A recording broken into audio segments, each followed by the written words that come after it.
tenemos a dos flamantes expositoras, Natalie Campuzano y Natalie Catalán.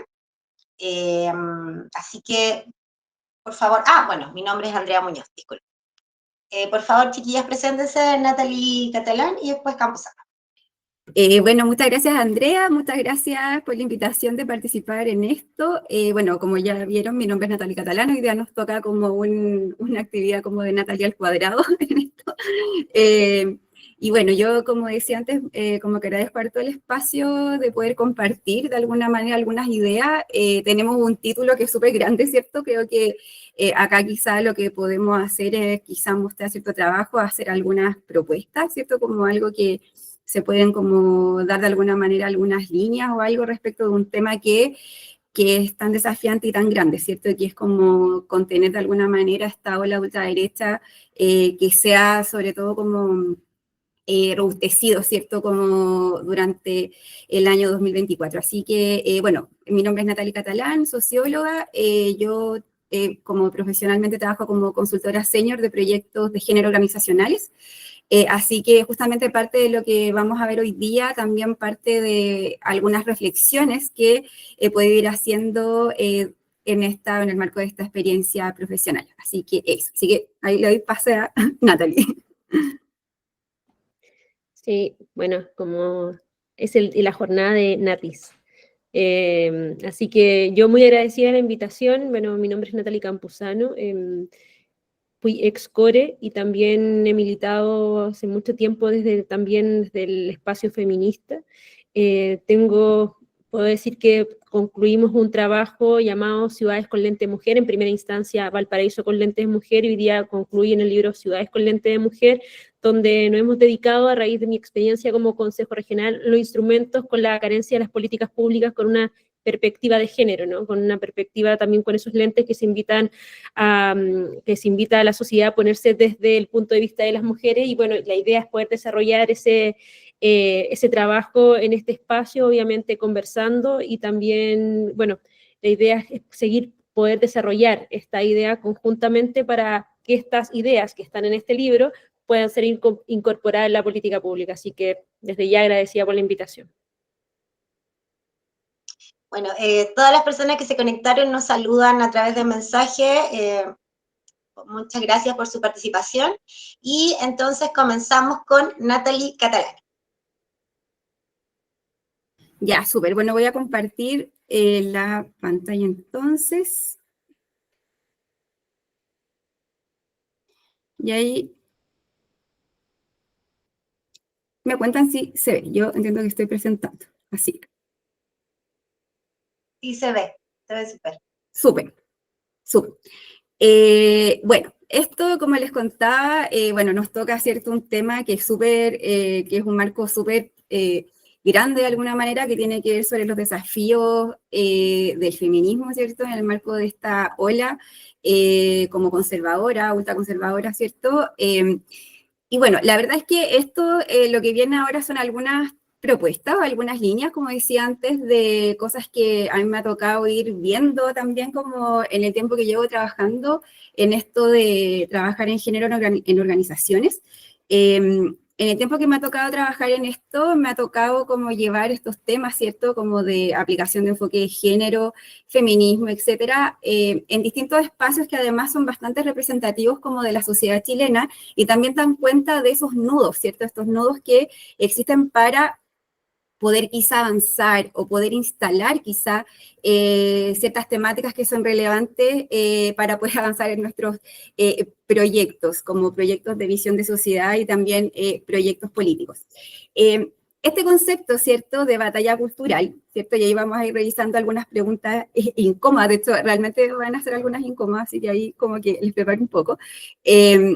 De alguna manera, cuando pensamos o nos pensamos, ¿cierto?, batalla cultural, que además es como un concepto que ha utilizado mucho Milei, como que, no sé si ustedes han visto en las noticias que Milei así le da como caja de alguna manera a esto como de la batalla cultural, y por supuesto que cuando pensamos en batalla cultural, pensamos en nuestro querido, ¿cierto?, y siempre en el corazón, Gramsci, ¿cierto?, que finalmente es quien desarrolla este concepto y quien nos habla además de de alguna manera estos procesos de transición, con este concepto además clave, ¿cierto?, que es el concepto de hegemonía, y sobre todo, como además del concepto de hegemonía, nos habla de cómo es lo relevante de este proceso de construcción, ¿cierto? Finalmente, este proceso de construcción que a través de alguna manera, generar o dar esta batalla cultural, que es una batalla que no tiene que ver, que es una batalla de alguna manera de ideas, de prácticas, de creencias, ¿cierto?, nos va a permitir de alguna manera poder, en algún minuto, ¿cierto?, poder ejercer este poder. Entonces, en este marco, ¿cierto?, como que recordamos a nuestro compañero que hoy en día es increíble cómo, no solamente ahora como Milei, sino que también, si pensamos y retrocedemos en Chile hace unos años atrás, también parte, por ejemplo, de la instalación de un partido político como la UDI, por ejemplo, también toma parte de la teoría de Gramsci para instalar, ¿cierto?, de alguna manera esto y hablar de esta UDI popular que se fue replegando en distintas poblaciones, juntas de vecinos, etcétera, etcétera, y como de alguna manera a través del tiempo efectivamente como que llegaron a tener un posicionamiento y presencia relevante en distintos, ¿cierto?, estratos, principalmente como en estratos más populares. Entonces damos cuenta que efectivamente Gramsci, ¿cierto?, como que, ¿cierto?, y su concepto de hegemonía y también de batalla cultural, de alguna manera, hoy en día como que está más presente que nunca. Y él habla, ¿cierto?, en esta frase, ¿cierto?, el viejo mundo se muere, el nuevo tarda en aparecer, y en ese claroscuro surgen los monstruos. Y justamente hoy en día es como que estuviéramos en ese claroscuro, ¿cierto? De hecho, probablemente esta última década ha sido de las décadas más vertiginosas que nos ha tocado vivir, ¿cierto? A veces parece increíble, no sé si a ustedes les pasa como esto de pensar que estuvimos entre medio de una revuelta social, de pandemia, que estuvimos con cuarentena, que estuvimos con mascarilla, a veces increíble, no sé si alguien ahí puede ir al chat también quiere opinarlo, increíble que de todo lo que ha pasado de alguna manera estos últimos, ni siquiera es una década, pero que ha generado también estos péndulos mucho más intensos de alguna manera en las visiones de mundo y también en nuestras prácticas. Entonces, en este marco, ¿cierto?, de estos claroscuros y de estos monstruos, es que efectivamente han aparecido varios monstruos, ¿cierto? Y algunos de esos en los que vemos ahora, ¿cierto?, acá en pantalla, y protagonistas totalmente de 2024-2025, ¿cierto?, Trump, Milei y Max, ¿cierto?, que hoy en día sería parte como un poco del protagonismo, quienes están llevando hoy en día como probablemente el mayor porcentaje de noticias en la política, o sea, la política pública, perdón, en los medios de comunicación, quienes están tomando el protagonismo, y además han generado como un temor mayor que cuando Trump sale en su primer periodo, como que de alguna manera ahí, de hecho, como que se puso un freno, ¿cierto?, y como que nos dimos vuelta el péndulo, pero ahora, en esta segunda vuelta de Trump, que es como que viniera como la verdadera, como dicen ahí en el chat, como anticristo, como que realmente hubiera venido el anticristo, y viene con una ola, ¿cierto?, muy intensa y con una política, ¿cierto?, además, mucho más, no rigurosa, iba a decir como otra palabra, como mucho, porque no es intensa, como mucho más, bueno, ya me voy a acordar de la palabra. Entonces tenemos estas figuras hoy en día que se están tomando en los medios de comunicación y que de alguna manera están dando una batalla, ¿cierto?, cultural bastante intensa, ¿cierto? Porque son personas que hoy en día están capturando mucha de la atención, y son personas que están capturando también atención, interés y también inspiración, que eso quizá puede ser lo más complejo, ¿cierto? Probablemente sea una de las cosas más complejas, personas, ¿cierto?, de estas características que inspiran de alguna manera, que sirven como modelos de alguna manera para las personas, ¿cierto?, como comunes. Claramente ninguna de estas personas vive en una condición común, ¿cierto? Cada quien tiene como características bastante especiales porque está en el lugar donde está. Y tenemos, ¿cierto?, estos monstruos, y estas personas, ¿cierto?, tienen de alguna manera la declaración de una suerte de enemigo oficial. Y ese enemigo oficial, ¿cierto?, se ha llamado, o sea, caricaturizado con este nombre, ¿cierto?, que esta caricaturización, ¿cierto?, de la figura del movimiento como woke, ¿cierto?, como que es algo que me imagino que ya varias personas que están ahí al otro lado de la pantalla, como que es un concepto que conocen, esta caricaturización de alguna manera de esta suerte como de política identitaria, ¿cierto? Que además es particular porque, claro, en Estados Unidos como que efectivamente se han generado políticas como de diversidad e inclusión, se han generado temas, pero hablar como de por ejemplo, una suerte de Kamala Harris como de izquierda, como de progreso, así progresista como tal, igual quizás es como harto decir, pero se ha instalado, ¿cierto?, esta idea y este enemigo, ¿cierto?, que esta de alguna manera izquierda woke está caricatura en la que como que estas condiciones materiales de vida como que no fueran un interés central, sino que todo de alguna manera se queda un poquito como en lo superficial, ¿cierto? Por eso la caricatura, donde de alguna manera los intereses y el gasto, porque sobre todo, no sé si alguna persona vio por aquí hace poco que Trump dio como como una conferencia y como que empieza a hablar de los gastos de como de los programas que tienen de desarrollo como internacional y como que empieza así como a hacer una como risa de todo lo que estaban gastando en temas de diversidad e inclusión, así como en distintos lugares del mundo, etcétera, y como que de alguna manera en esa línea va, ¿cierto? De hecho, es una suerte incluso como stand-up que genera como Trump en esta conferencia. Y además, por supuesto, de la figura, esta caricatura de lo woke, está esto, ¿cierto? Y bueno, ¿cierto? Estuvimos hace ya un poco más de una semana atrás ahí, es cierto, conmemorando este 8M, ¿cierto? Un 8M que ya hace varios años se ha convertido, ¿cierto?, en un hito dentro de, como en el hito, ¿cierto? Es como una fecha particular y además, y esto es importante que como que el 8M es particularmente relevante desde el año 2018, ¿cierto? El año 2018 se declara la primera huelga feminista y también desde el 2017, 2016, bueno, pasan hartas cosas. El 2015, ¿cierto? Comienza el movimiento Ni Una Menos en Argentina, ¿cierto? Que de alguna manera da el puntapié inicial para esta cuarta ola como feminista y desde ahí se empieza a tejer, ¿cierto? Sobre todo en como redes sociales, que es una de las principales características de esta ola, se empieza a tejer este movimiento donde aparece el Me Too, que por supuesto Estados Unidos como que toma muchísimo protagonismo y empiezan a aparecer de alguna manera estas campañas, ¿cierto? Y van teniendo estos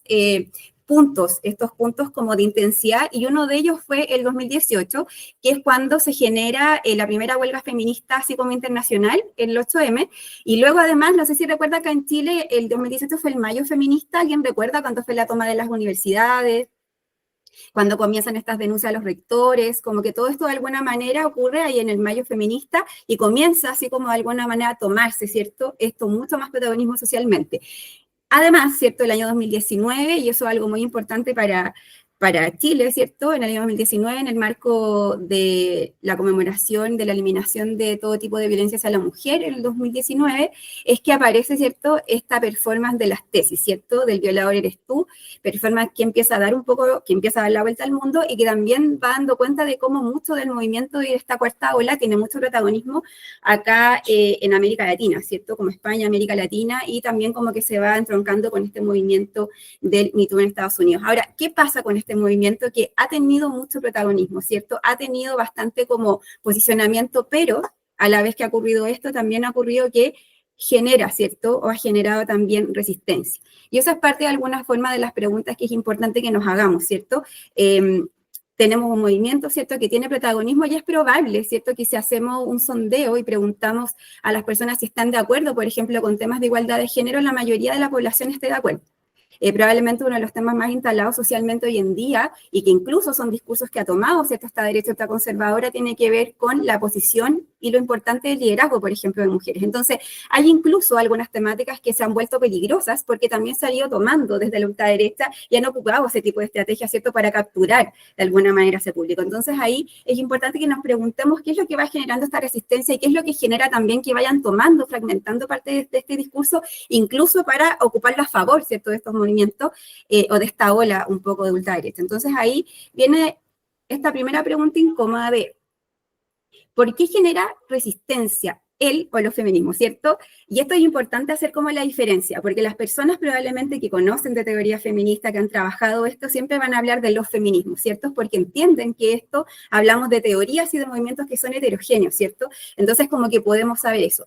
Pero cuando lo pensamos y entendemos que todo lo que hacemos es una comunicación, que estamos comunicando socialmente, que nos tenemos que conectar, ¿cierto?, con la población. Cuando pensamos en eso, en esa conexión, probablemente gran parte de la población no entienda esto de los feminismos, sino que entienda el feminismo. Entonces, cuando nos preguntamos qué genera o por qué genera ese feminismo, ¿cierto?, que es construido en el imaginario colectivo, ¿cierto?, ¿por qué genera resistencia? ¿Qué es lo que pasa que genera resistencia?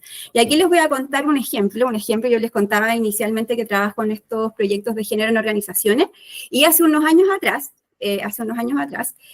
parte de las sensibilizaciones que se hacen en estas organizaciones es hablar justamente de temas de género, de violencia de género, etcétera, etcétera.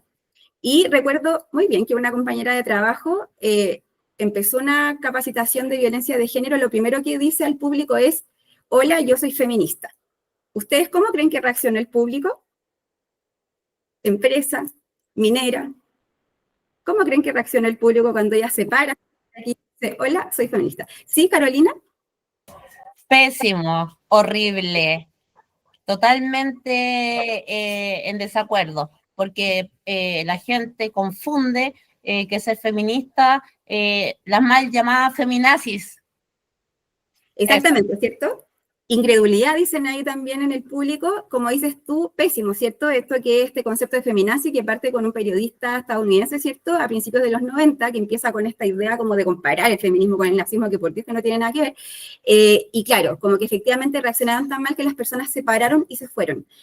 Hombres y también mujeres de las salas se paran y se van y no se puede continuar finalmente esta actividad. Entonces ahí empieza como una de las primeras preguntas. ¿Qué es lo que genera resistencia? ¿Qué es lo que pasa? ¿Cómo estamos comunicando? ¿Qué es el feminismo, cierto? ¿Y cómo se está comunicando? ¿Por qué va generando, cierto, esta resistencia? ¿Y por qué quizá es algo que hoy en día probablemente sea de los temas, cierto? En esta suerte, en esta batalla cultural que va generando esta división, como el tema del lenguaje inclusivo también. Otro tema, ¿cierto?, que genera gran debate dentro de esta batalla cultural. Entonces, tanto así, ¿cierto? Es tanto así que de alguna manera este colectivo, o sea, esta idea como este imaginario colectivo sobre el feminismo que genera resistencia, que lo hemos visto, ¿cierto? Y esto ha tenido consecuencias en lo práctico. Vemos en nuestro país, ¿cierto? Como vecino, que Milei, ¿cierto? Como parte de sus políticas y promesas tenía que ver justamente con la eliminación del Ministerio de Género y Diversidad, ¿cierto? Como que partía con eso, además de la eliminación de otros 11 ministerios. Entonces, como que se elimina, ¿cierto? Y vemos que este discurso no es un discurso simbólico. O sea, vemos que cuando hablamos de resistencia, no estamos hablando de una resistencia que es, oye, un poquito de molestia, y lo que pasó en este lugar que la gente se para de la sala, que igual es algo bastante también hostil, ¿cierto? Pero vemos acá que existe, ¿cierto? En esta resistencia, una materialización, ¿cierto? Vemos que se están tomando medidas y que esta ola de ultraderecha no viene solamente con un discurso, sino que viene de alguna manera con un programa, ¿cierto? Va instalando programas, ¿cierto? Políticos que están eliminando de alguna manera esto que tanto tiempo nos costó ganar. Y eso, tomando en consideración eso súper relevante, que Argentina fue el origen de la cuarta ola feminista, el movimiento Ni Una Menos, que es algo que mencionaba antes, cuando parte y se activa esta cuarta ola. Argentina también, ¿cierto? Con esta marea verde, fue uno de los países, ¿cierto?, que logra conseguir el aborto libre, y de los países, ¿cierto?, que de alguna manera ha sido uno de los motores del movimiento feminista en América Latina, y nos encontramos con esta resistencia y hoy en día nos encontramos con un gobierno, ¿cierto?, que elimina el Ministerio de la Mujer, en este caso en realidad de Género y Diversidades. Y parte, ¿cierto?, de las medidas que tiene Milei tienen que ver, ¿cierto?, estas son algunas de las noticias. El gobierno eliminó los contenidos de educación sexual por considerar que es adoctrinamiento. El biógrafo de Milei calificó de insanos a los homosexuales y negó la apropiación de bebés en la dictadura, o sea, un nivel de negacionismo, además, que está instalando en el marco de esta ola como de ultraderecha. Milei anuncia la prohibición Milei anuncia la prohibición del lenguaje inclusivo y de todo lo referente a la perspectiva de género, etcétera. De hecho, es algo que no solamente pasa acá, sino que también está pasando en Estados Unidos, donde se ha armado una lista de palabras que en universidades no están pudiendo decir. Dentro de eso tienen que ver temas de diversidad, de inclusión, enfoque de género, etcétera. Entonces, de alguna forma, estamos en un marco donde, como decía, se están instalando programas, ¿cierto?, de eliminación de un montón de cosas que nos tomarán un montón de tiempo en ganar. Y aquí suelo hacer una pregunta, y es como un detalle rosa. Ustedes no sé si conocen, alguna persona acá conoce, el primer lugar donde públicamente se habla de lenguaje inclusivo, que es otro temazo. O sea, así como feminismo genera resistencia, el lenguaje inclusivo es otro temazo que genera resistencia, que de alguna manera parte, ¿cierto?, y que está ahí en medio de esta batalla cultural. El lenguaje inclusivo es un tipo de movimiento que se está promoviendo desde los años 80, parte, ¿cierto?, con la ola del feminismo radical, pero lo toman en términos más como metodológicos desde la educación, como del mundo de la educación, pero el primer lugar o el primer documento público que aplica el lenguaje inclusivo, que se convierte como que se viraliza, entre comillas, es la Constitución de Chávez en 1999. Porque es importante que ese documento sea el primer documento donde públicamente se habla de trabajador y trabajadora, los compañeros y las compañeras, es porque también genera, ¿cierto? Y que se avance, y si lo vemos en este resultado de lo web, ¿cierto? Como de alguna manera que genera este proceso como de caricaturización. Y por supuesto, el lenguaje inclusivo se transforma en una disputa política, ¿cierto? Como que finalmente se genera y se empieza a transformar también esto en una disputa política. Entonces vamos generando, ¿cierto? Esto y vamos viendo cómo las consecuencias de todo este proceso las estamos viviendo, sobre todo álgidamente hoy y ahora desde el año 2024. Y esto es importante, vamos a ver ahora, ¿cierto? Estamos en el marco de Milenio, no que nos vamos a sentar ahí, sino que lo estamos viendo como un ejemplo, ¿cierto? Ya que aquí efectivamente se está llevando a cabo un programa, ¿cierto? De eliminación de toda una perspectiva de alguna forma, entonces por eso lo estamos ocupando de ejemplo, pero ahora vamos a ver una estadística, justamente, de quiénes fueron por una parte los votantes, quienes votaron por Milei, y también quienes hoy en día siguen aprobando el gobierno. De acuerdo a esto, que es un centro de estudios de Argentina, ¿cierto?, que suba en Córdoba, vemos que, si ustedes ven, el 63,7% de las mujeres desaprueba la gestión del gobierno, en este caso del gobierno de Milei, mientras que en el caso de los hombres, el 56,8% lo aprueba. Vemos ahí que hay una diferencia clara. De hecho, cuando fueron las votaciones, en el caso de, cuando fueron las votaciones presidenciales, también hay una brecha de género, aunque no hay una brecha como tan alta como una brecha de unos 7 puntos entre hombres y mujeres que votan como por Milei, pero de todas maneras, claramente hay una tendencia, y hoy en día quienes se mantienen, de hecho, principalmente apoyando y quienes sostienen hoy en día un gobierno que está totalmente en crisis, es la población de hombres, y principalmente hombres menores de 30 años. Esa es la población que está principalmente de acuerdo, que se mantiene fiel de alguna manera a este proyecto político, ¿cierto?, de Milei. Ya, ¿por qué nos vamos a ver esto y por qué es importante como poner este punto? Porque ahora, y ahí nos vamos a ir a Chile, ¿cierto?, y nos vamos a recordar un momento lindo de hace unos años atrás. Es, ¿cierto?, cuando fueron las elecciones de Gabriel Boric, ¿cierto?, el año 2021. Este año 2021 hay muchas de las noticias o de las noticias principales que salieron cuando Gabriel Boric sale electo presidente es que quienes principalmente respaldan y quienes mueven la aguja para que él salga presidente son las mujeres. Por eso es que el 68% de las mujeres menores de 30 años lo respaldan. Y vemos por otra parte que en el caso de Milei, hoy en día quienes respaldan al gobierno son los menores, hombres menores de 30 años. Entonces vemos que hay una tendencia, de hecho aquí por temas de tiempo como que no traje más estadísticas, pero si vemos datos de Gallup en Estados Unidos y vemos datos también como europeos, vemos que hay una tendencia principalmente en jóvenes menores de 30 años, donde se dispara la brecha de género, se dispara la brecha entre hombres y mujeres respecto de su tendencia política, donde las mujeres tienden a ser más progresistas y los hombres tienden a estar como más cercanos a la ultraderecha. Entonces, vamos viendo, ¿cierto?, en esta reflexión, que nos vamos encontrando con que esta ola, ¿cierto?, también de ultraderecha, va teniendo una suerte como de energía, ¿cierto?, o vamos viendo que tiene esta como que vamos viendo que tiene también, hay una cuna, ¿cierto?, en razones de género. Y eso también lo podemos comprobar de alguna manera con estas últimas declaraciones. No sé si alguna persona había visto esta última declaración de Mark Zuckerberg, donde hace esta declaración donde la energía masculina es buena. Él de alguna manera como que habla de que es importante mantener, ¿cierto?, y poder promover esta agresividad en las empresas. De hecho, él lo que dice es que él vive como con mujeres, que no tuvo hermanos, que no tiene hijos, que tiene como mujeres a su alrededor y que se da cuenta que la energía masculina no es mala. Y ahí les pregunto, ¿la energía masculina es mala? ¿Qué piensan ustedes? No. ¿Sí? Y que falta una definición primero ¿Sí? para decir si es malo o bueno. darle, claro, para darle un malo bueno. Y ahí si asociamos a esta energía masculina, a esta competencia, si la asociamos a eso, ¿qué pensamos? A una competencia, quizá a mayor agresividad. La estamos asociando así. Me dieron una definición, así que ahí... Es un darwinismo social. ¿Ya?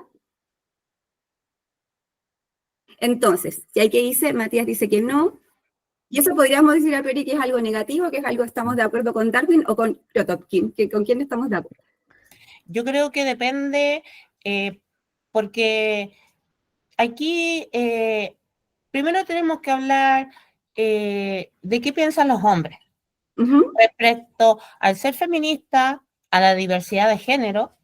sí, Obviamente hay hombres muy machistas, sí, que viene del patriarcado, tal como una compañera lo dijo, pero hay hombres que tienen una mirada más progresista. ya, Entonces tenemos que definir.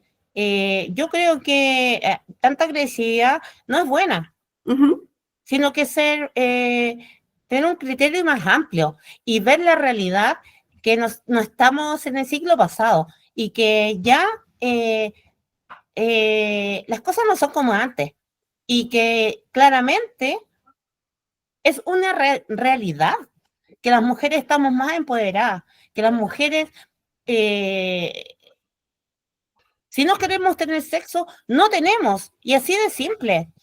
Aún hay mujeres sometidas que por darle, no sé, y su marido que la molesta, siguen teniendo sexo. Entonces eso para mí es aberrante, que tú no puedas decidir, no sé, por darle el gusto al hombre.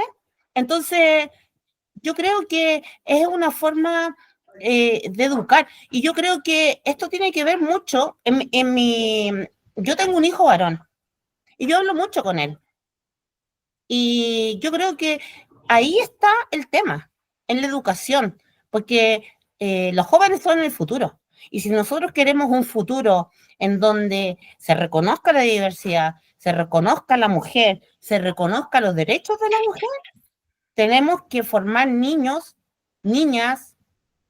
ya, súper. Carolina, te voy a pedir un Sí, poquito ahí como disculpen. avanzar un poquito para que Sí, podamos avanzar también con la presentación. Sí. Ya, muchas gracias por el aporte y eso es clave, ¿cierto? Justamente la educación es clave y también eso, ahí como que Carolina habla de la juventud, ¿cierto? Habla como de alguna forma de la crianza y de la juventud. Lo que estamos viendo, y aquí estamos viendo casos generales, ¿cierto? No estamos viendo casos particulares de cómo hay una tendencia, de alguna manera también en esta juventud, que no estamos hablando particularmente del hijo de Carolina, sino que estamos hablando en general, hay una tendencia ahí donde se va generando una división, ¿cierto? Donde hay una tendencia donde más mujeres están cerca del progresismo y más hombres están cerca de la ultraderecha. Acá Jessica dice, me parece que cuando sale energía masculina se está también realizando un sesgo. Eso es interesante. Esto la idea no era dar ningún tipo de concepto ni nada porque es ver a qué ustedes asocian la energía masculina, ¿cierto? Eso es lo interesante de alguna manera de poder conversar. Dice Noelia, cuando una mujer muestra su enojo es dramática, cuando un hombre lo hace tiene carácter. Eso también es interesante, ¿cierto? Cómo de alguna manera se van cruzando aquí los sesgos y estereotipos, ¿cierto? En qué es lo que implica el enojo y qué es lo que entendemos o no, ¿cierto? Esto podríamos debatir, incluso hacer quizá una sesión completa sobre qué es o no la energía masculina, ¿ya? Pero hoy día tenemos poquito tiempo, así que tenemos que avanzar. Recordar que esto, lo que estamos haciendo es plantearnos como algunas preguntas y algunos espacios como para poder reflexionar. Bueno, pasa que hay un sociólogo, que es Michael Kimmel, que hace unos años atrás, de hecho, es uno de los que instala este concepto de masculinidad hegemónica, que es uno de los conceptos que genera también otro debate relevante, que es la famosa masculinidad hegemónica, y él escribe este texto que se llama Hombres blancos cabreados. Este texto lo escribe antes de que salga Trump la primera vez, y luego, de alguna manera, a partir de esto, es que se da cuenta que termina siendo una tesis que da marco a este proceso que parte de alguna manera 2016-2017, que ha tenido, ¿cierto?, estos giros, ¿cierto?, en este péndulo, pero que hoy en día también vemos como de alguna manera renacer con mucha fuerza, que es este como fenómeno de este hombre blanco, ¿cierto?, este hombre blanco cabreado, este hombre que como que en esta pérdida un poco de este privilegio, ¿cierto?, como que busca también encontrar su lugar o no perderlo, ¿cierto?, como que está de alguna manera esta resistencia, esta crisis en no perder de alguna manera este lugar. Entonces aquí dice, han pasado los años y hemos sido testigos de un dramático crecimiento de los hombres blancos cabreados, tanto en Europa como en Estados Unidos, y nos podríamos preguntar qué pasa acá, ¿cierto? Acá en Chile pasamos por un proceso, ¿cierto?, de proyectos constitucionales, ¿cierto? Pasamos por proyectos de votaciones relevantes y pensarse en algún minuto de nuestro proyecto estuvo esta conexión, ¿cierto? Con ese quizá personaje, ¿cierto?, que quizá no estamos visibilizando, que no estuvimos visibilizando, pero que era también parte, ¿cierto?, del público, ¿cierto?, al que tenemos que llegar.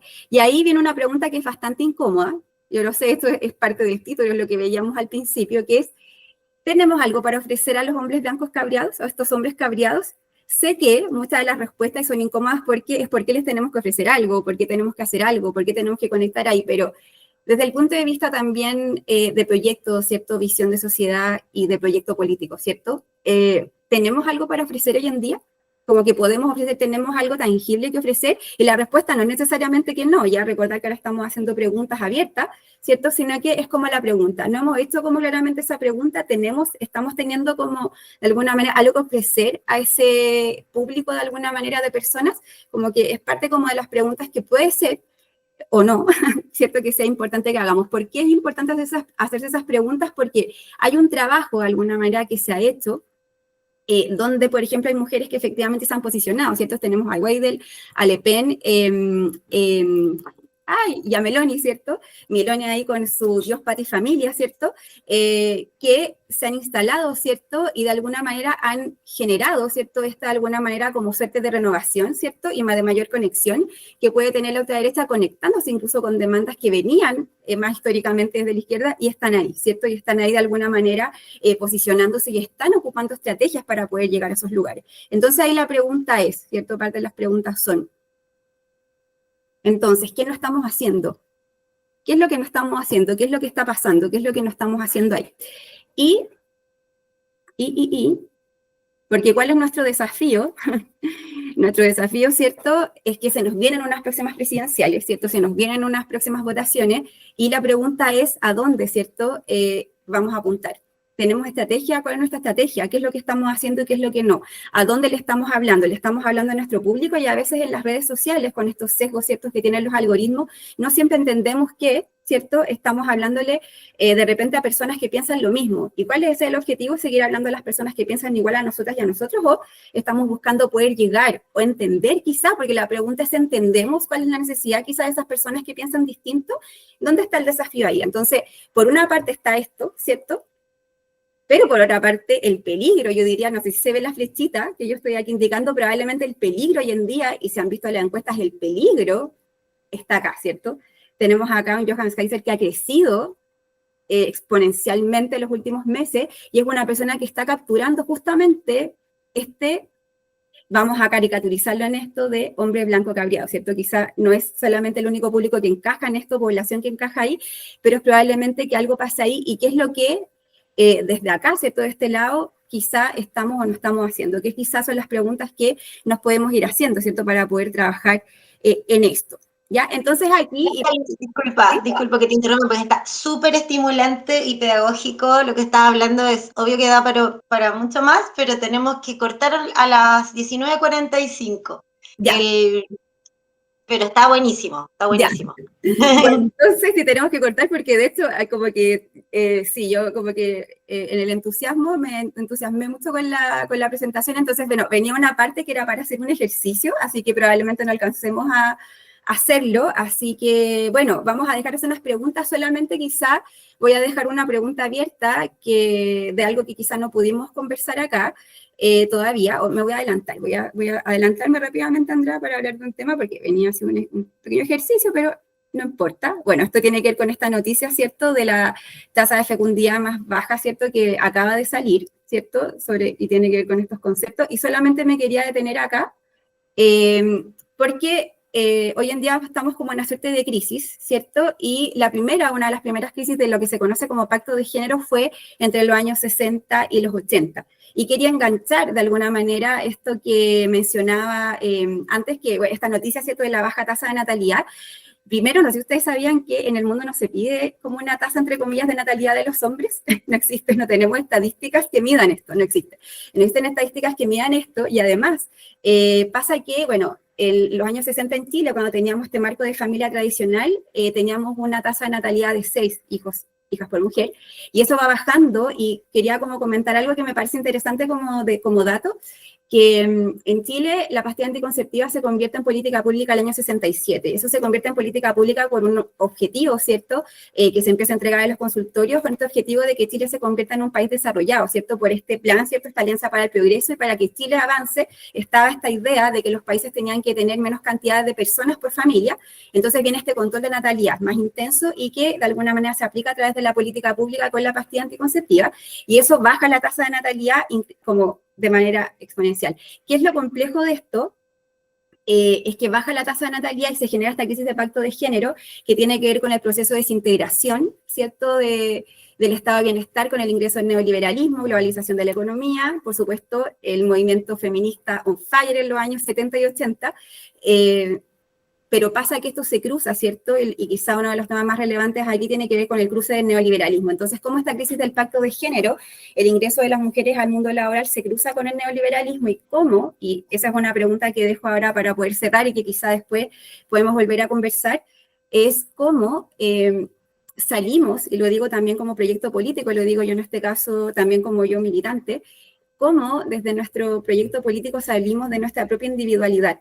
Por ejemplo, cómo salimos, y yo no creo que esto de la ultraderecha sea como una demanda, un desafío para el feminismo, esto es lo que nos debiera convocar a la sociedad, ¿cierto? A las personas, al proyecto en su conjunto, y creo que ese es el mayor desafío, de entender que esto no es una amenaza únicamente para las mujeres, quizá eso es uno de los grandes temas, los temas de género no son solamente temas de mujeres, pero también que cómo que somos personas que de alguna manera hemos crecido en una sociedad neoliberal, cómo salimos, incluso cómo generamos y armamos un proyecto político colectivo siendo personas neoliberales, cómo de alguna manera podemos, y eso se enganchaba igual dentro de la presentación, espero quizá después a la vuelta poder como dar un poco más o redondear un poco más esa idea, pero quizá también eso es uno de los principales desafíos y quizá el discurso de la ultraderecha conecta mucho más con eso y por eso quizá desde la izquierda todavía no podemos salir un poco de ese nudo. Entonces, eso.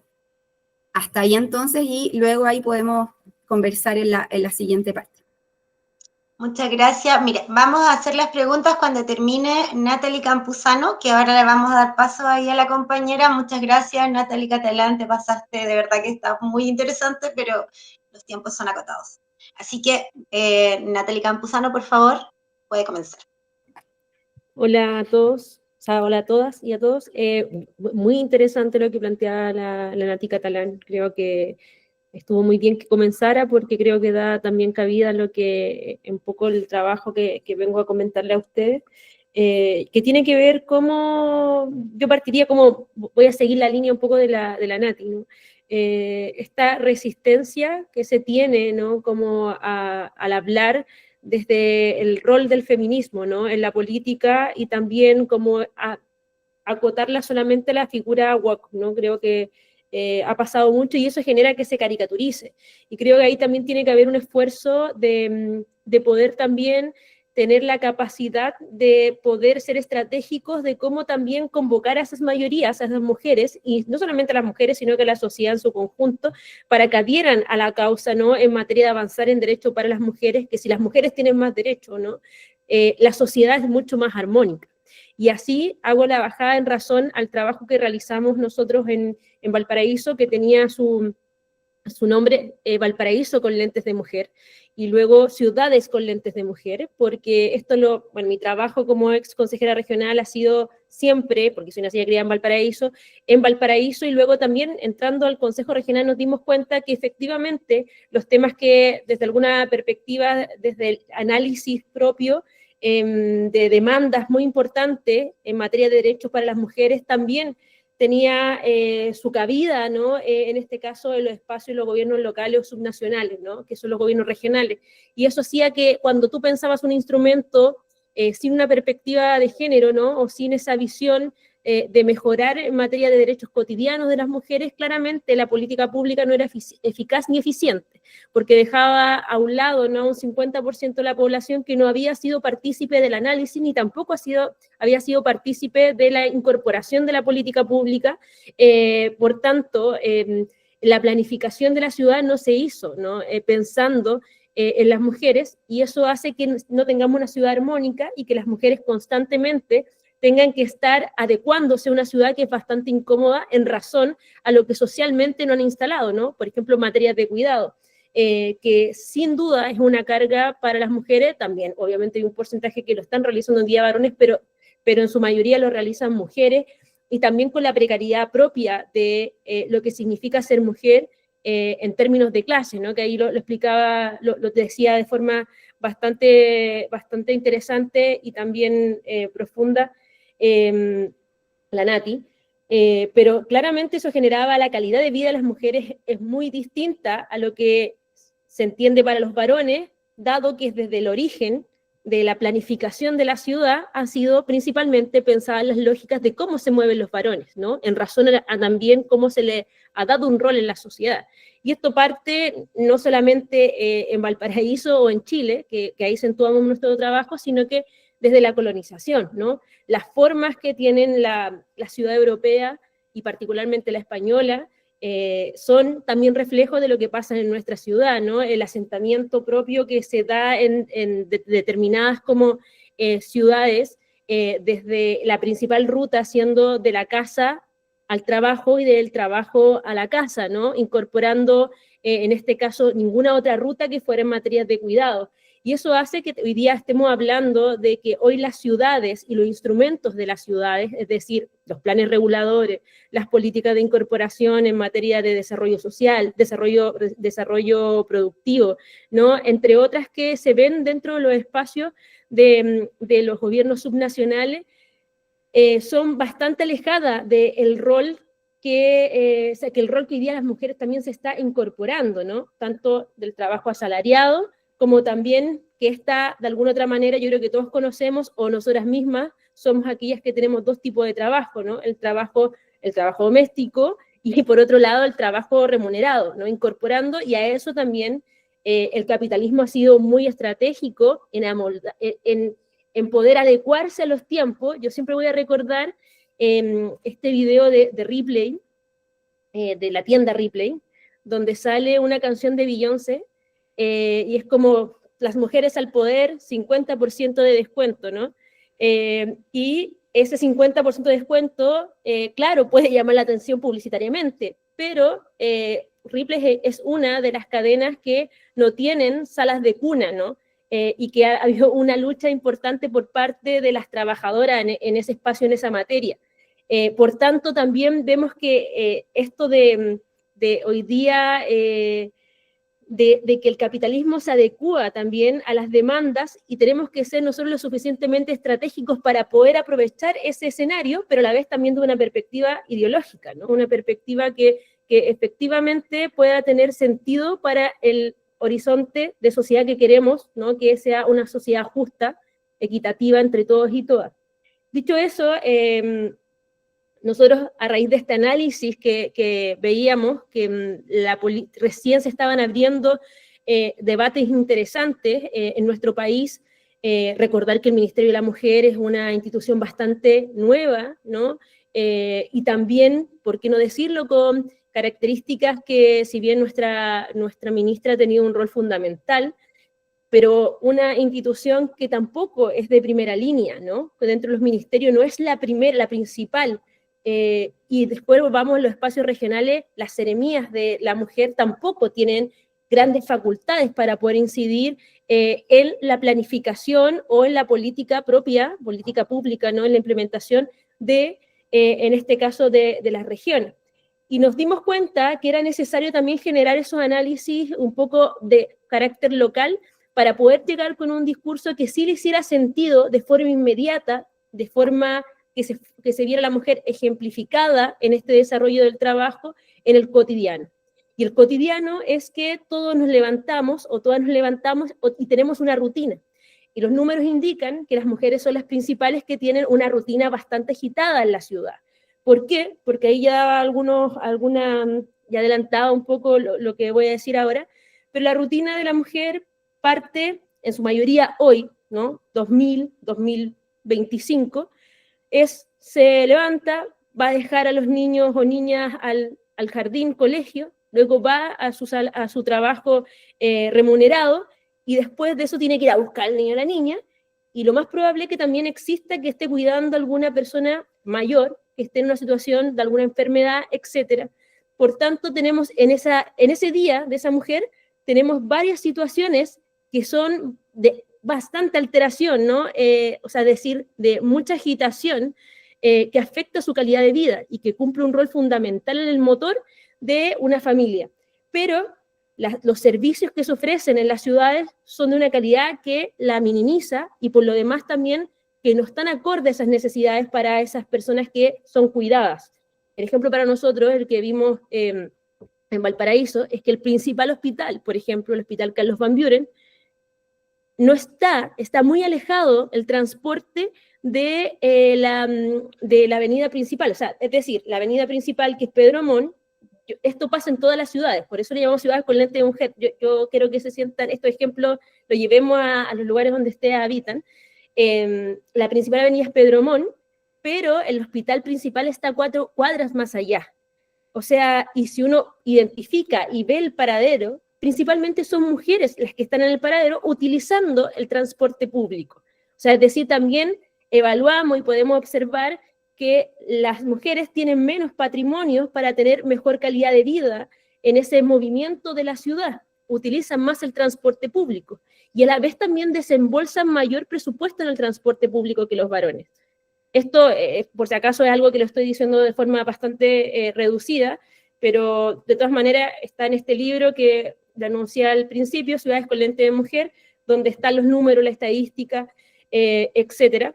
Y luego también el rol de las mujeres en materia de cuidado, en las redes de cuidado, ¿no? El barrio es un factor importante, sin duda la familia, pero el barrio es un factor importante para las cadenas de cuidados que tienen estas mujeres. Y al momento de pensar la vivienda social, tampoco es un factor que se tome en consideración, ¿no? La vivienda social hoy día se pone donde se pueda porque se encontró un terreno, porque en este caso es más barato, porque el comité de vivienda lo está agilizando, pero no hay un rol, ya hay un problema en sí mismo en materia de vivienda, un problema, pero tampoco un rol en materia de perspectiva de género, ¿no? Como desde esa índole. Por tanto, también genera un problema en estas materias de cuidado que yo no estoy diciendo, y tampoco el libro se trata de abordar esto y solucionar para que las mujeres se hagan cargo de los cuidados, sino que más bien que la ciudad sea armónica para quien, sea varón o sea mujer, pueda, en este caso, desarrollar una vida con calidad de vida en las ciudades, ¿no?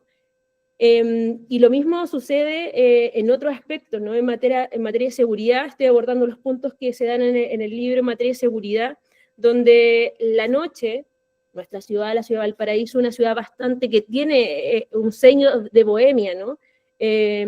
Pero que lo habitan la noche pareciera ser que solamente para un sector de la sociedad y no para la sociedad en su conjunto que habita la ciudad. Las mujeres se sienten insegura, hay una sensación de inseguridad. Los delitos, fíjense que no son tantos, sino que hay una mayor sensación de inseguridad, y por muchos factores que tienen que ver con decisiones de los gobiernos subnacionales y locales, que tienen que ver con la luminaria, por ejemplo. La luminaria es una luminaria bastante antigua, y una luminaria que es oscura, es amarilla. Y esta apreciación no la hago porque se me ocurrió, bueno, yo habito en Valparaíso, vivo, sino que dentro de las 300 mujeres, que esa es la virtud que tiene este libro, las 300 mujeres que pudimos conversar de distintas edades, distintos sectores, rubros, situación social, etc., todas decían que la luminaria es una luminaria que es amarilla. Por tanto, eso genera una sensación de inseguridad y que los paraderos están en sectores que no son los más visibles y que llaman a tener eventualmente, ¿no?, algún tipo de delito. Y la principal preocupación de las mujeres no es la preocupación del delito del robo del celular o el robo común, sino que del delito sexual, ¿no?, del abuso en sí, con las características que son amplios los abusos que tienen las mujeres. Y en materia ese es el principal factor en materia de seguridad, la sensación de inseguridad, la falta de luminosidad, los espacios que están oscuros, etc. Y también mucha reflexión en razón de la incomodidad de molestar a algún varón para que las vaya a dejar por la buena voluntad al paradero. Y yo creo que hemos estado todas en esa situación de tuta, tenemos que molestar a un compañero, una compañera, un amigo, etcétera, para no estar sola, ¿no? Entonces también provoca que la mujer tenga menos autonomía en la noche, que a diferencia de la otra parte de la sociedad, que en este caso son los varones. Por lo demás, también uno de los otros temas que se abordó en este trabajo tiene que ver con el transporte, ¿no? Nuestro transporte llega a una diferenciación, hay una diferencia, pero que hay elementos en común. la calidad del transporte en la metropolitana que en las regiones es muy distinto. Primero porque tiene un manejo distinto en términos de primero hay mayor desarrollo, ¿no? Mayor despliegue, y por lo demás, aparte también tiene otra figura que no solamente se instala al privado, sino que también hay otras figuras de por medio, ¿no? El metro es una de ellas, que no pasa así en regiones. Y lo que se puede abordar desde ahí, lo que las mujeres, y nosotras, ¿no? Como que también reflexionamos, es que primero el transporte no está al servicio, ya lo decía, de los cuidados, ¿no? De las rutas que tienen las mujeres, la sociedad está, o sea, la ciudad está dispersa, ¿no? Por tanto, la mujer utiliza el transporte de materia zigzag, ¿no? No de una manera lineal, como se entiende y hoy día se planifica las ciudades, y por otro lado, tampoco no están las ciudades interconectadas, ¿no? Para utilizar todos los servicios, eso genera obviamente una calidad de vida que la afecta, y por otro lado también, esa es la diferencia, ¿no? Como decía con la metropolitana, pero también tenemos elementos en común, que el espacio que más donde las mujeres generan o han tenido algún tipo de abuso es en el transporte público, o el transporte, ¿no? Con la figura público.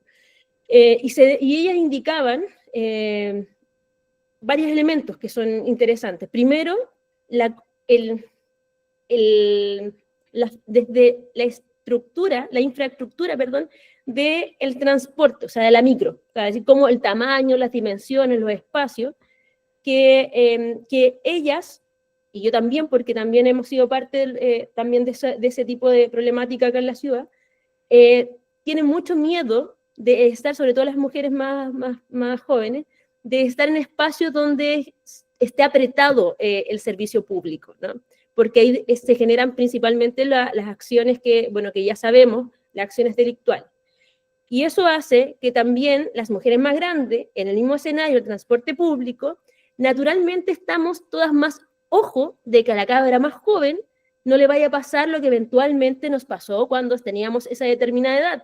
Entonces, en la micro, en el transporte público, en el metro, se genera una red, no de diálogo directo, sino que de un diálogo indirecto del resguardo entre las mujeres jóvenes con las mujeres más grandes, ¿no? Porque en este ejercicio que realizamos en el Liceo Bicentenario de Valparaíso, la que quería respondía evidentemente, el ejercicio fue quién ha tenido alguna situación de estas características, y aquellas que estábamos en el taller, más las chicas que eran de este liceo, fue unánime levantar la mano. Por tanto, hay una interconexión, si queremos llamarle así, de las mujeres para cuidarnos dentro del transporte público, dentro de esa situación, ¿no? Por tanto, es un problema. Y la solución que buscan, principalmente todas las mujeres, tanto las mujeres más grandes y las mujeres más chicas, es otro tipo de transporte que existe en la ciudad de Valparaíso, que es el trolebús. El trolebús, perdón que sea muy específica con Valparaíso, pero creo que esto se puede, espero que lo puedan extrapolar también a su espacio, y el metro, porque él es mucho más amplio. El metro y el trolebús, aquellos que han andado en este último, pueden ver que el vagón o el espacio es mucho más amplio, y eso hace que no se generen principalmente este tipo de apretón, ¿no? Que existe en la micro, y eso también hace que pueda estar más segura. Nuevamente, la sensación de inseguridad que las mujeres ponen con mucha atención desde ese punto de vista. Y por otro lado, también las mujeres más adultas prefieren el trolebús y el metro porque son espacios donde se pueden ir sentadas. Y tiene que ver esta última con la calidad de vida de las mujeres, ¿no? Pueden ir sentadas, pero haciendo otro tipo de acciones. Primero desde el ocio, desde a lo mejor tejer o mirar un Reels, que no lo pueden hacer. Solicitan estos espacios porque hay más comodidad para poder descansar, ¿no? Por tanto, en general el ajetreo de la mujer en la ciudad es mucho más complicado.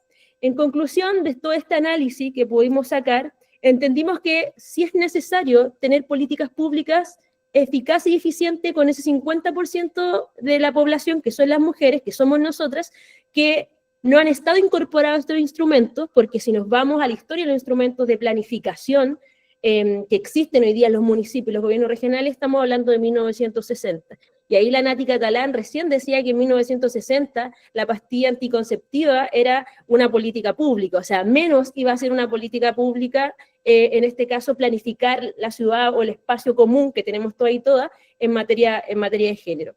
Por tanto, lo que llegamos a conclusión es que todas las políticas tienen que ser miradas con una perspectiva de género, y los gobiernos locales también, desde el espacio legislativo, tienen que ser un espacio que construye instrumentos normativos que vayan en la línea de aquello, ¿no? Y creemos necesario que no puede ser que hoy día tengamos nuevamente las principales estructuras políticas de los gobiernos locales sean mayoritariamente varones. Hoy día en nuestro país no existe, a diferencia del Parlamento, ley de cuotas para los espacios de los gobiernos locales. Por tanto, nuevamente las mujeres se ven en distancia para poder llegar a esos espacios de decisión, de incidencia en la planificación de la ciudad. Lo mismo en el espacio de los gobiernos regionales. Mi propia experiencia, en mi primer periodo éramos de 28 consejeros regionales, y consejeras regionales éramos solo 5, o sea, y era la más chica, por tanto lo que hablaba era casi hereje, ¿no?, para el espacio de ese momento. Pero eso es una parte, ¿no? La política, la incidencia en la construcción de la toma de decisiones. Y la otra tiene que ver con los distintos departamentos que existen en los espacios de los gobiernos locales y los gobiernos subnacionales, que toman decisiones importantes en esta decisión de cómo implementar las políticas públicas. Solamente quiero abordar un ejemplo que fue una de las cosas que pudimos lograr dentro del espacio del gobierno regional, es que, bueno, los gobiernos regionales tienen muchas cosas, o sea, hacen muchas cosas, pero son conocidos por sus fondos concursables, particularmente. Y los fondos concursables son para los espacios comunitarios, hoy día un 8%, pero antes iban solamente focalizados como el club deportivo y el club deportivo, no sé, postule a X cosa, pero hoy, desde un club deportivo, un club comunitario, de adulto mayor, etcétera, lo que ustedes consideren, tienen que ir con alguna intención de perspectiva de género. ¿A qué me refiero? ¿No? La participación de cuántas mujeres son las que van a estar involucradas en esto. En este caso, cómo de alguna otra manera se fomenta que la sociedad, las mujeres puedan tener un rol no solamente de participación, también de liderazgo. Y eso tiene una puntuación. Y es, a pesar que sea muy pequeño, créanme que se sienten reflejadas esas políticas o esos instrumentos, porque en una política pública se sienten reflejadas en los territorios, en la participación de las mujeres. Por lo demás, hay que decir que las principales lideresas que conducen parte importante de los distintos espacios comunitarios son las mujeres, ¿no? Y eso, de alguna otra manera, la apuesta que acabo de contarles a ustedes y comentar, creo que es necesario poder abordarlo desde lo más cotidiano, la perspectiva o el feminismo, con la estrategia necesaria y la estrategia más inteligente, sin renegar de lo que queremos llegar a ser, pero a la vez también con la necesidad de poder convocar a esas grandes mayorías. ¿Qué quiero decir? Que no es necesario que vamos a hablar a las juntas de vecinos desde lo más complejo, ¿no? Creo que hay que también abordarlo desde lo más simple, de lo que también vivimos cotidianamente. Creo que hay que ser en esto muy hábil, cómo se enfrenta la política en estos tiempos, porque creo que también al momento de tener torpezas principalmente comunicacionales, podemos hacer que esos sean réditos o frutos solamente para la ultraderecha, que ahí la Nati lo explicaba muy bien y que no voy a andar en ello. Pero creo que también la preocupación tiene que ir desde el espacio de cómo participan las mujeres constantemente en lo cotidiano. La ley que se implementó, bueno, no se implementó, se votó esta semana en materia de cuidado, es algo que los sectores populares les llamó mucho la atención, estaban en conocimiento que estaba avanzando, y si no estaban en conocimiento, estaban muy atentos de saber qué pasaba, porque lo natural es que alguien en la familia tenga alguna situación como la que se planteó esta semana en materia de ley. Y creo que esos aspectos que ha hecho nuestro gobierno son interesantes de poder también decir que sí, es legítimo que usted tenga una visión distinta de X tema, sobre todo el tema controversial del aborto, pero entienda que también está esto que se quiere avanzar.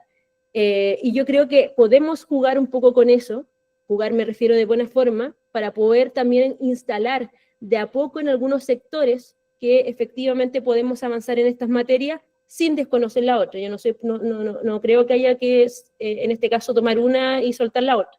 Simplemente creo que hay que saber leer a esas grandes mayorías que hoy día queremos representar, pero con la disputa, en este caso, con la disputa del sentido común. Yo creo que el sentido común por sí solo no es lo que en este caso debemos avanzar, sino que necesitamos disputar ese sentido común, y eso se disputa con claridades políticas, claridades ideológicas, como la planteó la Nati al principio, pero también en este caso con una estrategia, con una táctica y estrategia que también debe abordarse el feminismo no como una cosa aparte, sino que un total de esta, para que en el fondo nuestro proyecto efectivamente en su totalidad sea feminista. Me quedo con eso.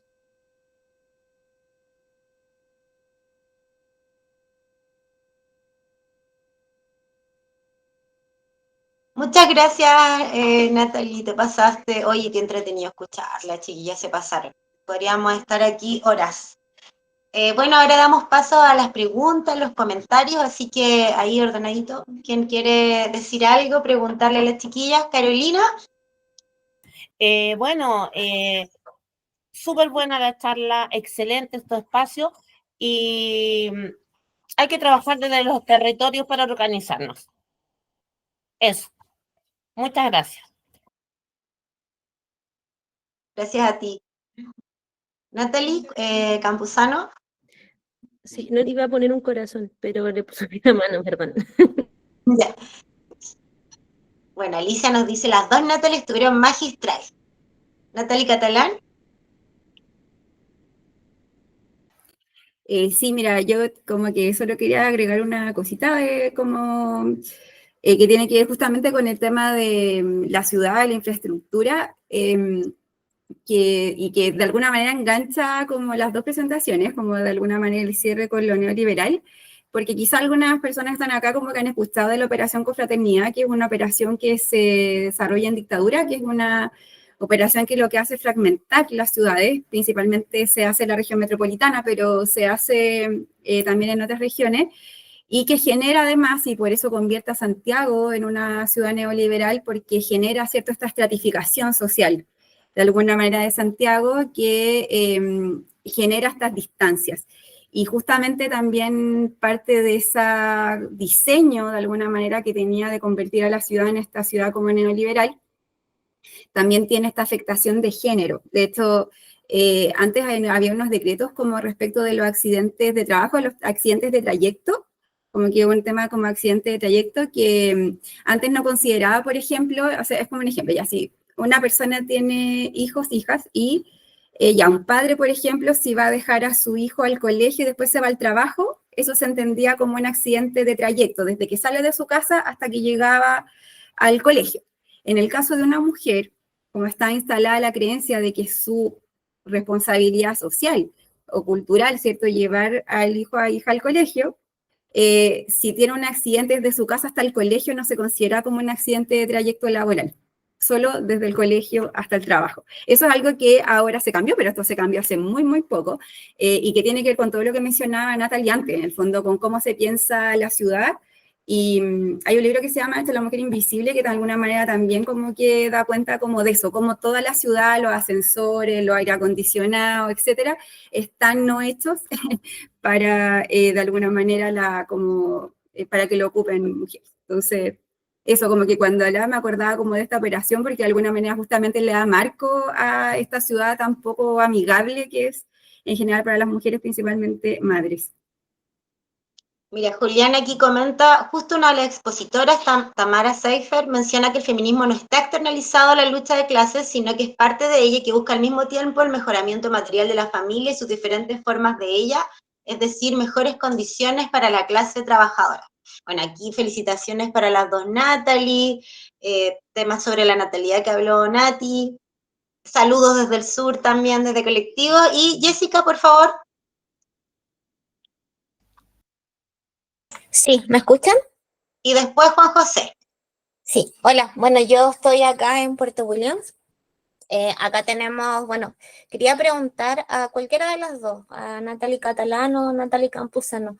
El, La charla básicamente hablaba cómo hacer frente un poco a esta ola conservadora, ¿no es cierto?, desde el activismo feminista.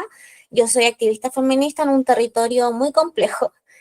Puerto William es una base naval aún, más de la mitad de la población es armada y la otra mitad, más de la mitad de la otra mitad, además tiene ideologías en extremo conservadoras. Entonces mi pregunta básicamente son dos. Primero, ¿cómo creen ellas que en territorios distintos, porque ser feminista en Santiago o en Punta Arenas no es lo mismo que ser feminista, por ejemplo, donde yo hoy día resido? ¿Cómo creen ustedes que en territorios así muy aislados, que vivimos además un centralismo extremo, doble centralismo de lo regional y además de lo nacional, se puede hacer frente a esta ola conservadora? Y la otra pregunta, acá tal vez voy a polemizar un poquito, pero pensando en el gobierno actual, acá nosotras somos muy poquitas activistas feministas, de hecho somos 5 compañeras, las que organizamos y fundamos una colectiva que se llama Gloria Lagos Nilsson, en memoria de una compañera de Porvenir detenida desaparecida. Y fuimos quienes hicimos también en la segunda vuelta campaña por el actual presidente, Gabriel Boric. Sin embargo, tenemos una total decepción respecto del gobierno que al inicio, ¿no es cierto?, postulaba la idea de un gobierno feminista, y nosotras acá hemos vivido una violencia gigante en estos últimos años, incluso de autoridades de parte de este gobierno. Entonces, la pregunta polémica es, ¿cómo creen ellas que se ha venido trabajando en esta postulación, en este discurso de gobierno feminista? ¿Cómo lo ven ellas? ¿Por qué, por ejemplo, no hay un activismo desde el feminismo real? Y también pensando en que gran parte de las mujeres feministas votamos por este actual gobierno, además. De hecho, nos decidimos a hacer campaña justamente ¿para qué? Para que no saliera obviamente el otro personaje que es terrible. Entonces, esas son mis preguntas. No sé si se entendió. Sí, Jessica, muchas gracias. Juan José, tu pregunta, Flo, tu pregunta, y así respondemos las 3 al tiro. Que Juan José le va a escribir, ya. Juan José dice, pensando en que todas las políticas debiesen ser implementadas, debiesen ser implementadas con perspectiva de género, ¿esto está estandarizado de alguna forma? ¿Debe tener bordes para que no sea mal aplicado? Y Florencia. Yo no sé si alcanzo a hacer como un chiqui comentario.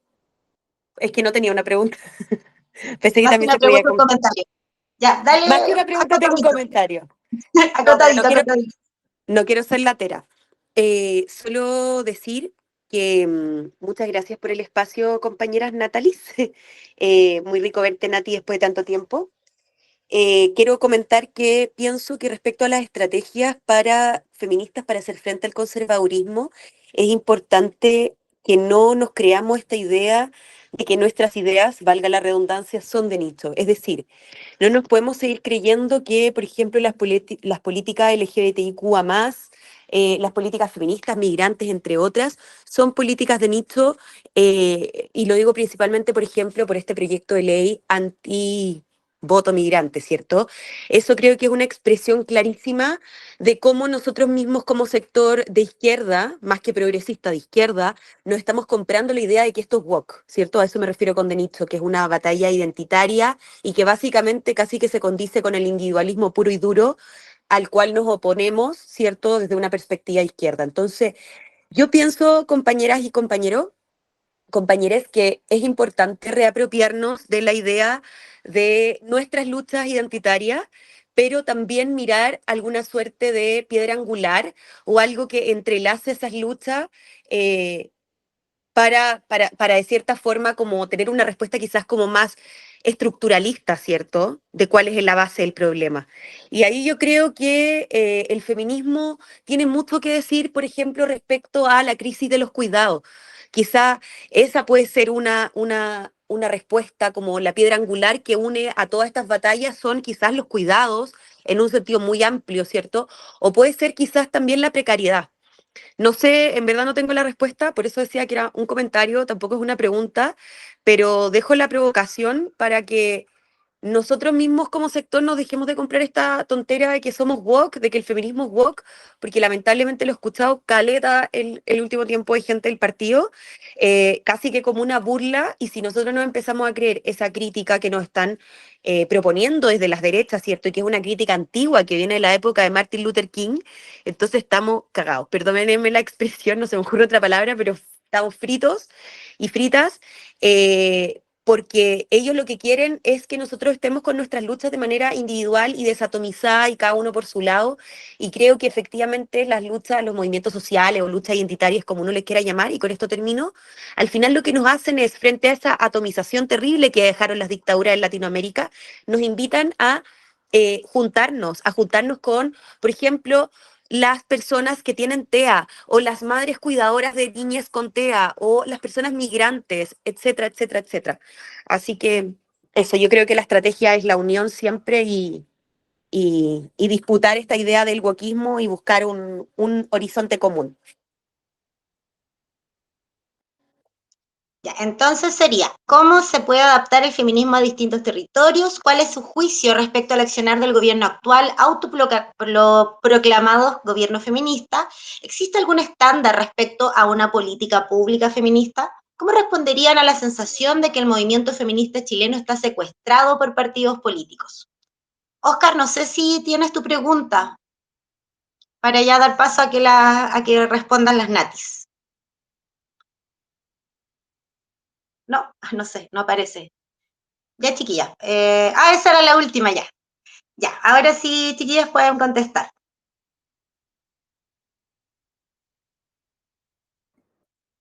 Puedo solamente en razón a la hora, perdón, Nati Catalán.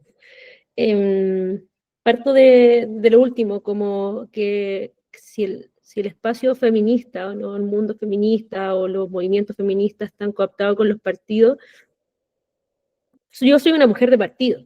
Y si esto es una cuestión muy personal, yo no creo que nadie tenga la receta frente a eso.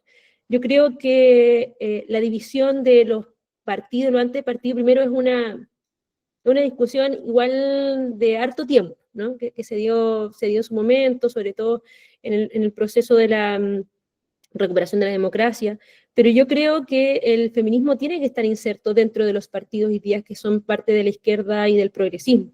Y por lo demás creo que llamarse hoy día que todos los partidos son feministas, yo creo que están en vías del feminismo, ¿no? Yo creo que no podemos mirar al Partido Socialista, por ejemplo, y decir que son feministas, ¿cachai? Como que son feministas, porque creo que hay una construcción también que se ha dado en razón a las luchas de las mujeres para que los partidos también vayan modificando su actuar, ¿no? Y que generen ejemplos o actuar en este caso, ser partidos que respaldan el avance de derechos de las mujeres, ¿no?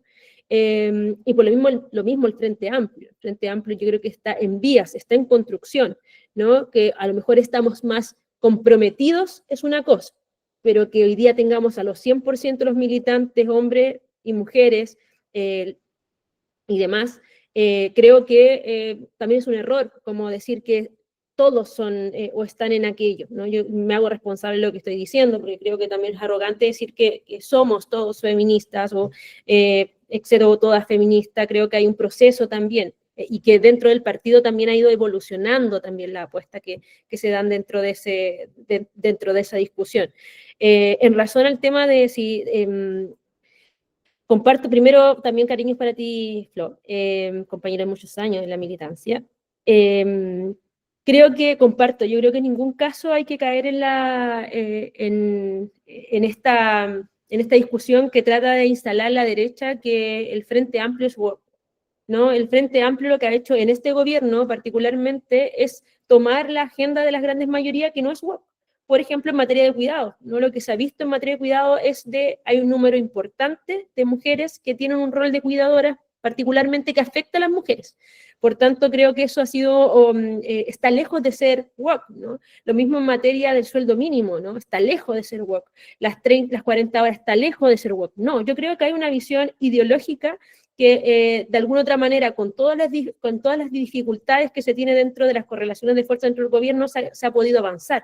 Y hay que avanzar mucho más. ¿No ha sido suficiente? Obviamente que no, el escenario es complejo, pero se tiene que avanzar más, y yo creo que lo que no puede suceder es, comparto con lo que dice Florencia, es tomar eso, abrazarlo, y en el fondo administrar solamente las instituciones, sino que hay que avanzar, ¿no? Y eso tiene que ver con lo que decía en una de las partes de la exposición, que con la táctica y la estrategia también cómo vamos a hablarle al pueblo de Chile, ¿no? Yo creo que también hay que tener esa capacidad de entender que estamos también en un periodo distinto de cómo la gente aprecia y ve la política. Por tanto, tenemos que saber cómo hablar y conquistar estos espacios.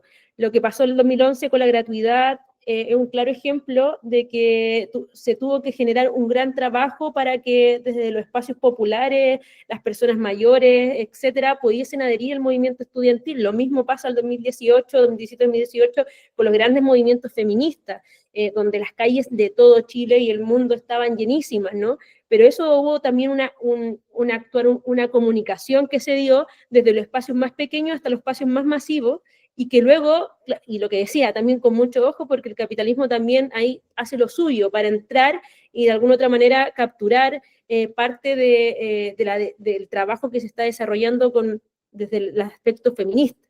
Y la otra era como, dentro de las políticas públicas. Mira, yo no soy experta, cuando hablo de políticas públicas, lo analizo desde mi rol que tuve como consejera. Creo que tampoco hay que descubrir la rueda, y realmente siento que, y a lo mejor pueden discrepar, y legítimamente pueden discrepar, obviamente legítimamente no va a pasar nada si discrepan conmigo.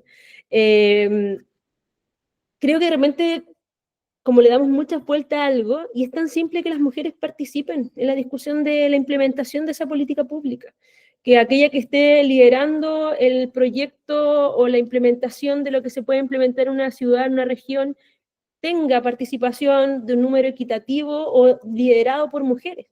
Que en los consejos municipales, los consejos regionales, tengamos más mujeres participando, ¿no? Creo que son elementos que parto desde lo que para mí puede ser algo obvio o lógico para poder avanzar.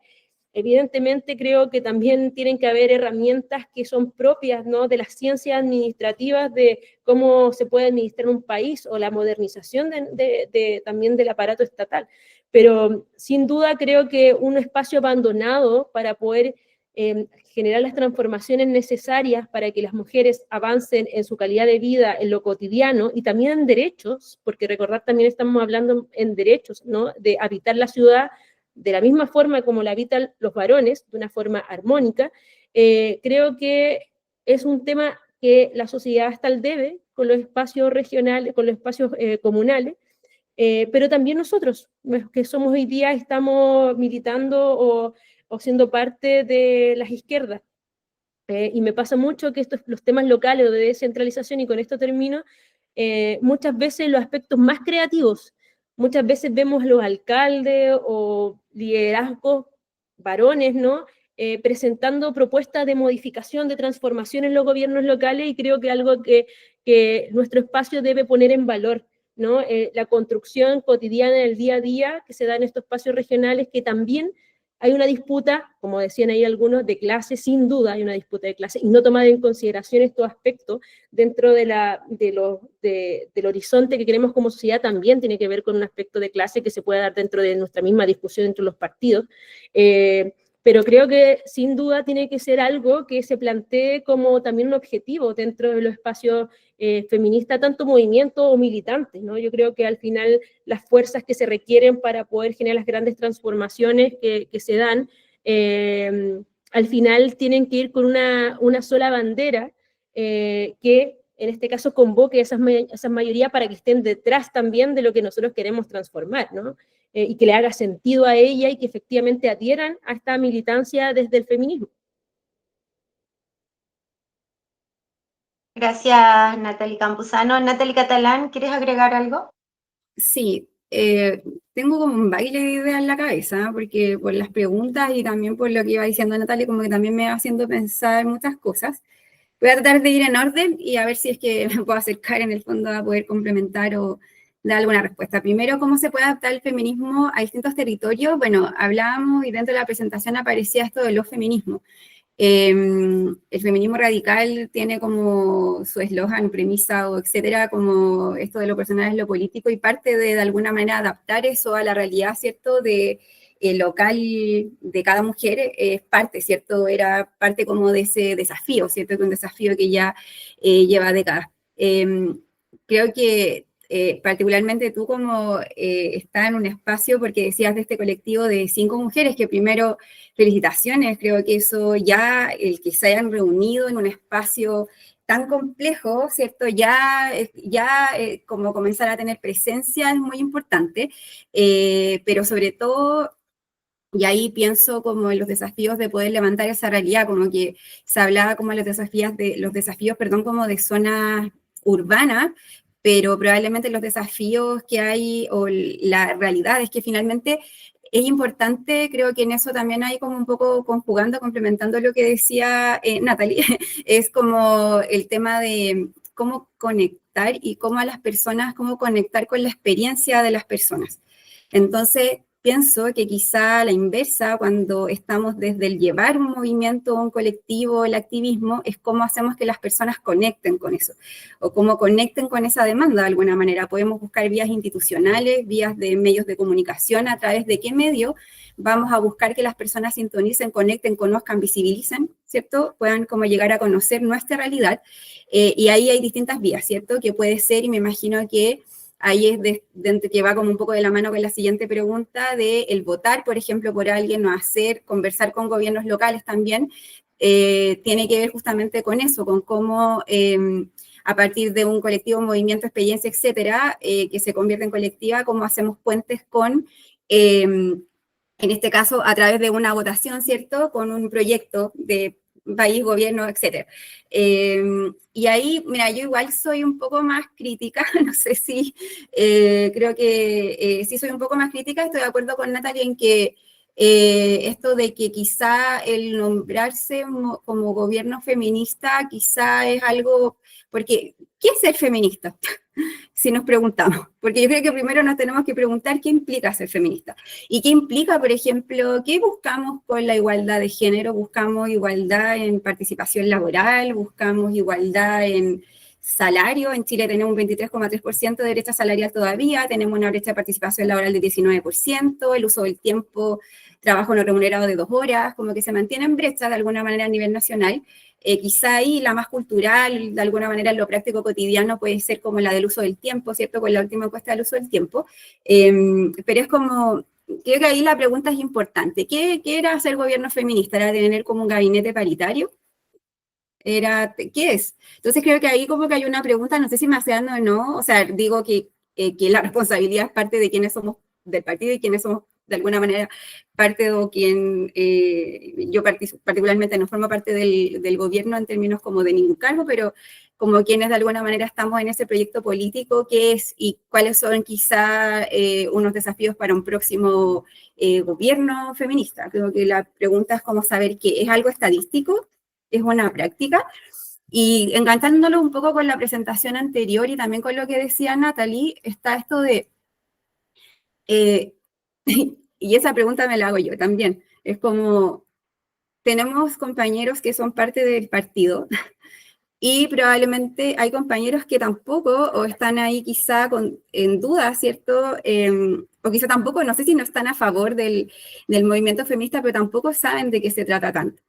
Entonces, ahí probablemente tengamos que trabajar mucho en temas de sensibilización y tengamos que hacer trabajos que no solamente son trabajos de sensibilización de las mujeres hacia las mujeres o de las disidencias a la disidencia, sino que tenemos que hacer trabajos que son como del partido en su conjunto, y creo que eso queda bastante al debe todavía.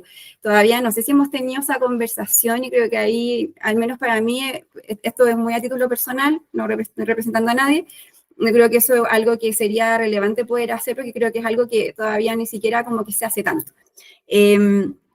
Existe el estándar, respecto del estándar de la política feminista, bueno, en Chile se establece la transversalización del enfoque de género desde 2010 de las políticas públicas. Bueno, en 1991 se establece CERNAM, ¿cierto? 2015 viene el Ministerio de la Mujer, pero desde el año 2010 viene este proceso como de transversalización que establece un marco justamente para las políticas públicas. En términos prácticos, eso significó que todos los ministerios tienen que establecer un departamento de género y todas las políticas públicas que pasan por ese ministerio tienen que aplicar este enfoque de género. ¿Qué tiene que ver? Y para poner el ejemplo de lo que mencionaba Natalia ahora, que entiendo tenía que participar en una actividad, tiene que ver justamente con incorporar esa perspectiva y esa otra experiencia para poder entender todas las dimensiones de esa política pública, como que eso existe. También existen otro tipo de marcos, existen marcos internacionales, existe en Chile también una norma, que esto es una norma que yo trabajo implementando, que es la norma chilena 3262, que es un programa de buenas prácticas laborales del Servicio Nacional de la Mujer y Equidad de Género. Hay normas ISO, si es que alguna persona conoce, que también establecen reglas al respecto, como que establecen marcos de implementación. Hay que hacer un diagnóstico primero, después viene una etapa como de plan de acción, y como que existen estándares justamente para poder desarrollar políticas, y en Chile se establece desde el año 2010 esta transversalización del enfoque de género. Parte en realidad en el 2000, pero en el 2010 se desarrolla como perspectiva. Y como responderían a la sensación de que el movimiento feminista chileno está secuestrado, claro, yo creo que en términos como de medios de comunicación está instrumentalizado, y creo que también es porque quizá mientras no respondamos contundentemente a qué es ser un partido feminista, y ese qué es ser como partido feminista se establezcan objetivos, metodología y en algo práctico, y que va ahí también con lo que decía Florencia, que decía también Natalie, que por ejemplo el Sistema Nacional de Cuidados, ¿cierto?, etcétera, que eso es como todo un tema que a mí me hubiera gustado como alcanzar a revisarlo en parte de la presentación, pero antes, dentro de la presentación, hoy veo que la gente está yendo porque estamos como en la hora, pero parte de la presentación hablaba justamente como de este proceso de crisis, como del pacto de género, y cómo eso se cruza de alguna manera también con el neoliberalismo, y eso genera, y ¿ustedes han escuchado del concepto de capital humano? Alguien, no sé si quiere responder en el chat, si es que están por ahí. ¿Se han escuchado como de este concepto de capital humano, otros conceptos que de alguna manera se relacionan con esto? Porque es como que a partir de este cruce en los años 80, es como que viene como una nueva exacerbación de la división sexual del trabajo, ¿cierto?, entre hombres y mujeres, vida como esfera pública, esfera privada, pero ahora como que el cuidado queda un poco en el aire, en el fondo como que estamos en una crisis donde nadie quiere cuidar, y ahí también explicamos como la tasa de natalidad, y no porque no queramos cuidar porque somos malas personas, sino que porque hay un contexto que lo hace todo una complejidad y desafío. Entonces, es difícil contestar, como creo que son temas súper complejos, y quizá ahí, y también la pregunta es por qué un sistema nacional de cuidados no implica, y espero cuando sea así y esperemos como que se promulgue, ¿por qué no como que es como cadena nacional? Eso como que un sistema nacional de cuidados establece todo un cambio de paradigma, y probablemente, como lo decía tanto Florencia como Natalie, esas sean como algunas de las vías que podemos ocupar para establecer realmente lo que implica llevar un proyecto, ¿cierto?, que es feminista. Eso siento que me quedo súper corta porque me dan ganas de andar mucho más, pero me voy a dar como vuelta en 100 temas, así que... Duda que quedan muchas preguntas abiertas, más preguntas que respuestas, obviamente. Yo creo que lo que podemos sacar en limpio es que, pucha, que es importante escuchar mujeres, escucharnos, nos da como, tenemos tanto que decir. De todos modos, el tiempo es acotado, ya la gente se tiene que ir, me imagino, por la hora, pero fue súper buena la charla. Natalie Campuzano también se tenía que ir a una actividad, así que Natalie Catalán, te agradecemos muchísimo, y además tu estilo muy pedagógico, y a las personas que están conectadas también. Y nada, pues esto nos abre la posibilidad de hacer muchas más actividades para seguir conversando estos temas que sin duda son súper relevantes. Así que muchas gracias a todos y todas las personas que se conectaron, Natalie, especialmente a ti. Así que muchas gracias. Nos vemos en la próxima charla.